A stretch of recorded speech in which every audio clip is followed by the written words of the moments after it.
All right, guys, just wrapped up day number 2 of week 7, which called for a max effort squat day.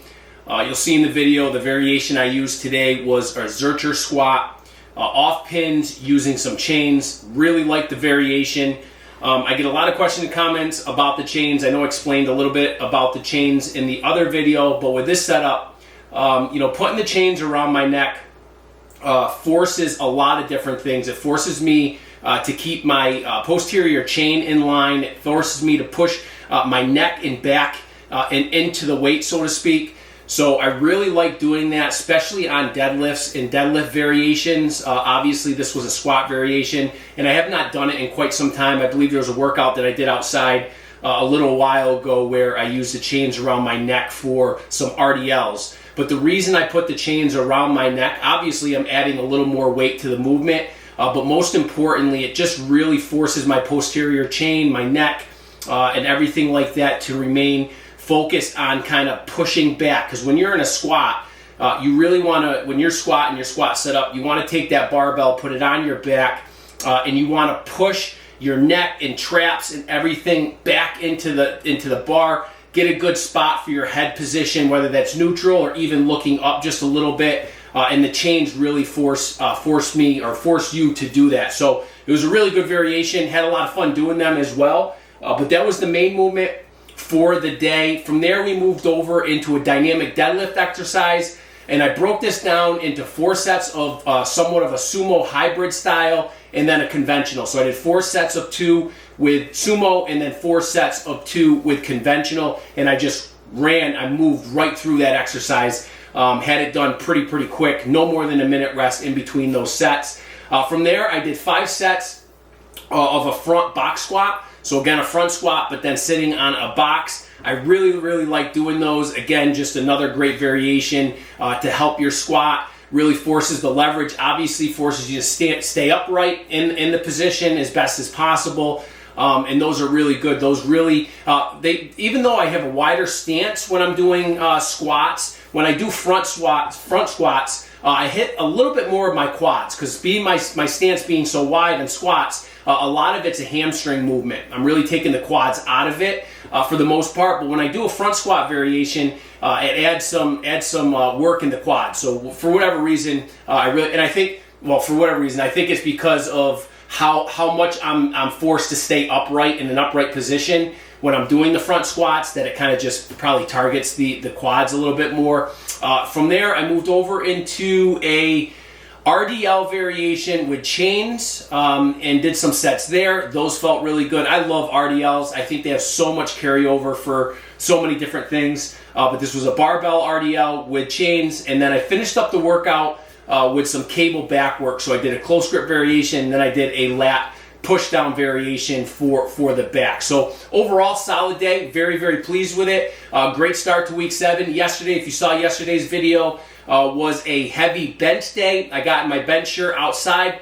You know, it was a great time. Had a lot of fun. Again, I'm a little bit heavier now. I'm sitting right around 240 pounds.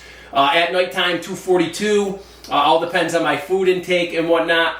So I have to adjust to that shirt just because it's so much tighter. I'm definitely within the body weight. I don't want to get any heavier, because that shirt will probably be very tough to work with, that bench shirt. But right around 240, maybe a little above 240, 230 to 240, that shirt really works okay for me. It's not the greatest shirt. It is the Inzer Super Duper Phenom, and it is the triple ply. My favorite shirt that Inzer did was the Super Duper Phenom, the double ply, which was the black shirt back in the day.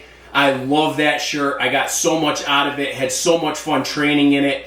And it was the shirt that I used to bench 800 pounds. So but I was 200. I operated and worked in that shirt between 275 and 300 pounds. So obviously that shirt would not do much benefit for me at this body weight. And then after the heavy bench, I moved into we'll call them some back down sets or rep sets. I did 1 rep set with the shirt on with 5 plates for 8. And then I did some raw work with 225 and 315. And then I moved through the rest of the chest work and then some back work. So solid 2 days so far, and really happy with how everything's going. So with that, I have a post-workout meal, just waiting for this chicken to cool down just a little bit. But I have some chicken, about 6 ounces of chicken, and a sweet potato for my post-workout meal. And we're going to jump into some questions and comments. So let's jump right into it. Got the first one coming in here from Adrian K6P9W. Just says the bench at timestamp 150 has color-coordinated plates. How do you keep the blood warm on snowy days like these? My garage can get sometimes be cold early in the morning before the sun warms up everything. Any tips apart from wrapping up and being at the beginning of the workout, apart from the just pushing through it? Just in general, I'm pretty good outside when it's cold. I don't mind it. As I've gotten older, when I was younger, I used to love being outside when it was cold. As I've gotten older, I'm not the greatest outside, but I don't mind it. And again, I think it's just moving. Stay moving.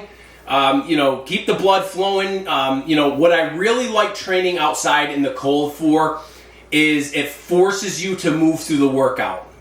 You have to stay warm. You don't want to get cooled down. Just like anywhere, even in a gym, a nice warm gym on a winter day, whatever. When you're in the gym, if you're talking too much, or you're not in the zone, and you're kind of all over the place and not paying attention to the workout, and you're waiting so much time between sets and whatnot, it sucks when the body gets cold, especially as you get older. So being outside when it's cold out, really forces you to work through the workout so that you definitely don't get cold. And I think there's carryover, being in that that rhythm, or that that pace through the workout, that's carryover for me when I'm in the gym when it's warm.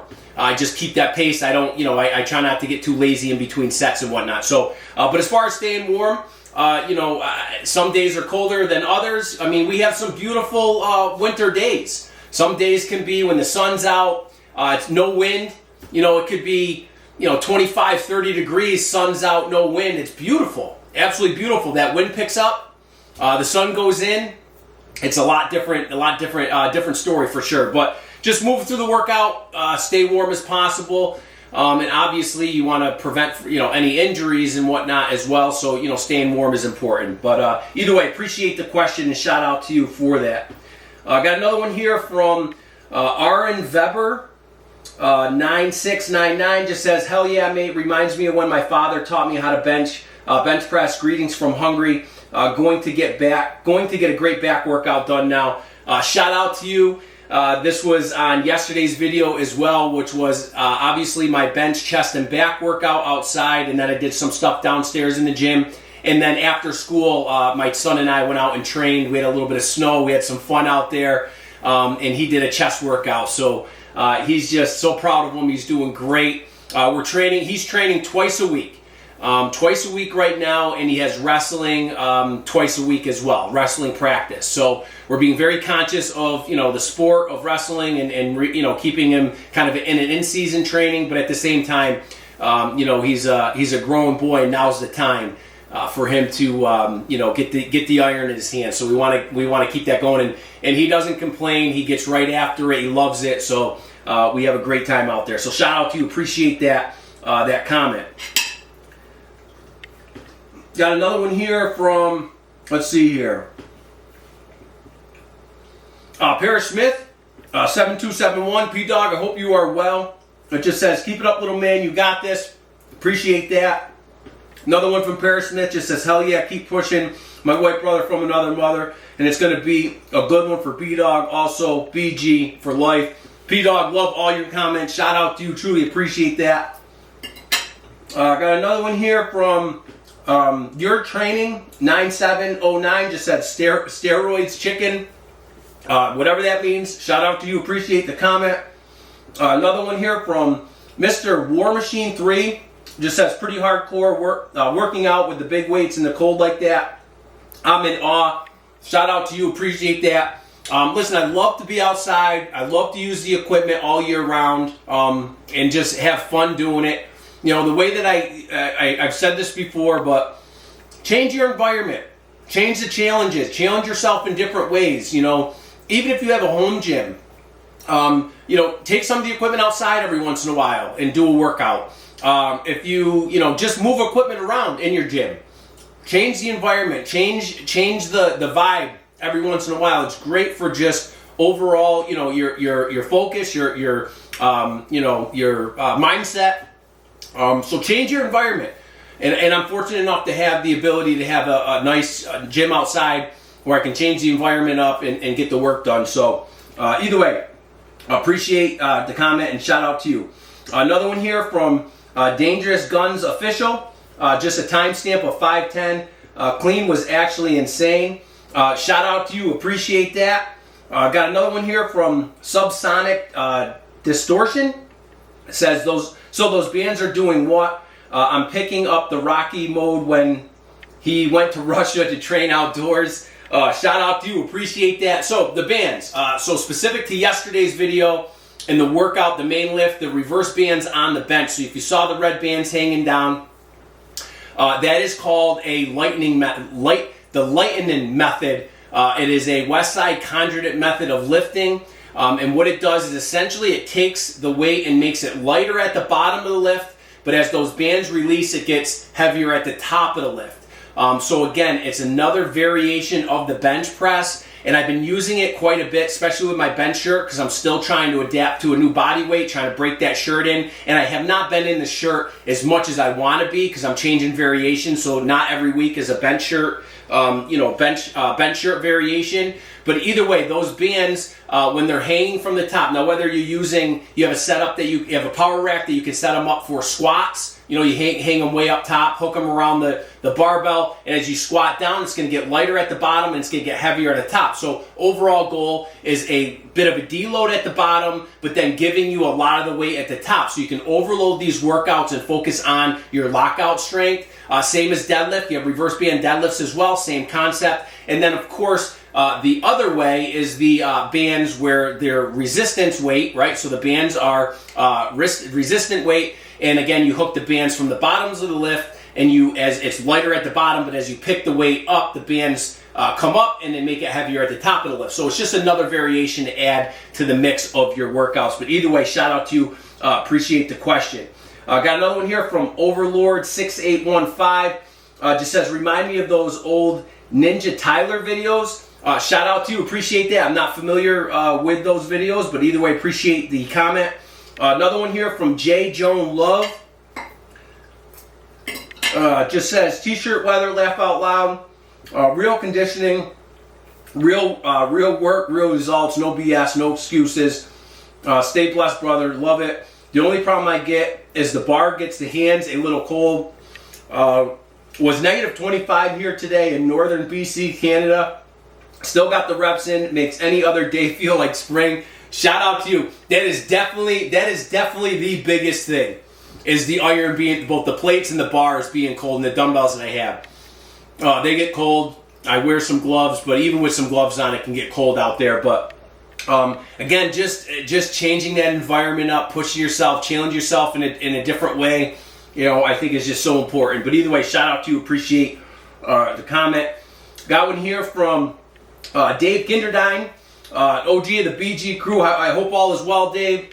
Just says, y'all notice how he changes the elbow angle. That's how the whole tricep is hit. Sub-freezing work. Looking thick, brother. Dave, shout out to you. Appreciate this. Appreciate the comment. This was on a very cold day where I did an arm workout outside. Yeah, it's all about changing stuff up, constantly changing things up. Angles, leverages, different things like that. And I think for a lot of people, I think it's more important, rather than taking rest days, to keep variation in your workout. So rather than taking a day off, I think you can recover better if you're constantly changing and keeping the body, guessing, so the body never adapts to a specific routine. And of course, obviously, with different angles, you're going to hit the areas that you need to, specific to Dave's comment with the triceps, switching up the angles. But I think in general, switching up the angles, your grips, your leverages, the variations of your workouts, you can work out and train a lot more often and feel good and recover well if you're not always doing the same thing over and over and over and over. So really appreciate the comment, Dave. And obviously this was specific to the tricep variations that I was using, and absolutely you are correct. So shout out to you. Appreciate that. Got another one here from Jobin Quaid. Just says, was going to make a smart-ass comment about the gloves, but I see he took them off. Shout out to you. Appreciate that. Yeah, the glove, I mean, even the general concept is if you're working out, you shouldn't be working out with workout gloves. I know the old school way. Listen, been there, done that in my early days. Had some leather gloves, with the fingertips off, those different things. But I was shortly reminded by others around me to get rid of the gloves, build your hands, with calluses, and make sure that those hands are prepared for anything. So shout out to you, appreciate that. Got another one here from Eric Purdue. Just says, excellent work. Glad to see the neck training on here. It's my favorite day, neck day Thursday. So, and cheers. Shout out to you. Yeah, I'm trying my best to keep neck in there. I was a little bit, it's been a little bit of time since I've done neck, but I've added in there a couple times already during this training cycle. So I want to keep that going. I think it's so important to train your neck for so many different things. But either way, shout out to you. Appreciate that comment. Let's see here. Got another one here from Food Train Mike 2921. This was on a comment that I did when I did a video about what I eat every week. This was also a bicep and trap workout, and my son had a deadlift workout. Food Train Mike, I love the handle 2921, just says, you better buy better quality food or you're going to be all inflamed. I appreciate the comment. I mean, I've been eating these foods for a long time. I feel great. I don't have inflammation, no digestion issues. I feel great. All my levels and checks are all in place with the food I eat. Constantly being conscious of that. But I feel great. I feel great. Obviously, it's a big difference eating the way that I am now versus if I'm in a cutting phase or I'm in a no carb phase. Different things like that, as far as water retention and different stuff like that. But as far as inflammation, joints, and stuff like that, I have no issues with the foods or the foods that I eat causing. My joints feel great. I have no inflammation, no issues with my joints. So either way, though, shout out to appreciate the comment. Another one here from Mark Vassie, M1. You just says, great video. I noticed the reps going up. Great idea after all that heavy weight. Some reps as always. Thanks for the inspiration. Absolutely. Shout out to you. Appreciate that. Definitely changing some things up for sure. Let's see. Got another one here from Dooley Sarnto. Sorry if I butchered that. Just says the gym looks insane. Shout out to you. Appreciate that. Definitely appreciate that. Got another one here from Sean Mayhew, 8481. Just says, us Canadian barbecue in shorts in this weather. Russians, brother, know what I'm talking about. It's only -10 to -20, judging by the snow. Love it. Forged in ice. Already got my home gym working on my outdoor gym. I went with bumpers for the outside. That is awesome. Shout out to you. Appreciate the comment. Let's see here. Got another one from Akeldama. Sorry, I get bad with some of these handles, guys. I apologize. 3061 just says that's 300 reps minimum on triceps alone. Incredible work ethic. Variations and intensity are key. Inspirational. Shout out to, again, mixing up higher volume with obviously the max effort work and the stuff that I'm doing right now in the training cycle. I'm trying my best to do that. I've switched the program up a little bit here and there as far as days and kind of what I'm doing for muscle groups and training. But again, just trying to keep things, as much variety as I can, as much variety as possible. So appreciate the comment. Got another one here from Brutus6328. Just says, how often you train each body part? Use triceps as an example. Are you doing each body part twice per week, once every 5 days, or once per week? So right now, during this current training cycle, I am not. There's nothing specific like that. So I have a max effort bench day, max effort squat day, max effort deadlift day. Then I have a speed bench day, and then I have a biceps, delts, and traps day. But as far as the triceps specific for this current program, I'm getting work on the triceps both on my bench days and also on my tricep days, which fall on my speed bench days. So on my speed bench days, I'm doing following those up with triceps and then shoulders. And for triceps, after a speed bench day, my tricep, I'm trying to push them pretty heavy. Anything like heavy skull crushers, JM press, overhead extension, close grip bench, although close grip bench will also be a variation that I use on max effort day. But again, hitting the triceps on that day, which is day 3, right? So day 3 is my dynamic bench day, so triceps on day 3. But then I'm also really focusing on the triceps when I do heavy max effort work, which those variations may come from time to time. That might be a close grip bench where I'm hitting triceps. That could be lockouts, off pins. That could be board presses. That could be floor press. Many different things will hit more of the tricep for me in my bench press because, again, triceps are the most important part of your bench press. If you want to build, if you're powerlifting or you're power building and you want to build your bench press and you're not bodybuilding, you have to build your triceps. Your triceps become everything for your bench press. So either way, hopefully I answered that. I know right now it's a little bit different. I'm not kind of in a traditional bodybuilding split, so to speak. But again, I would say I'm hitting them probably twice a week. Again, with that heavy bench day, with the variations that might come with that, and then also hitting the triceps on my dynamic bench day. So shout out to you. Appreciate that. Let's see here. We'll finish here with the last one from Jerry Thomas 4457. Just says, why wouldn't you eat first before the silly talk session? Jerry, well, now you remind me. I'm going to take a bite here. I don't know. It's a great question, but either way, truly appreciate it. And with that, guys, I'm going to finish up my meal. And really appreciate all the comments. Really awesome seeing all you guys chime in. I try my best to do these Q&As or comments as much as I can. Really in the zone with the training right now. Busy with all kinds of stuff, with work, daughters in basketball, sons wrestling, training my son, spending time with my beautiful girlfriend who I love to death. So very, very busy. But every once in a while, I do my best to hit these to show my appreciation to all of you for dropping a question or leaving a comment. So with that, guys, we will see you for the next workout.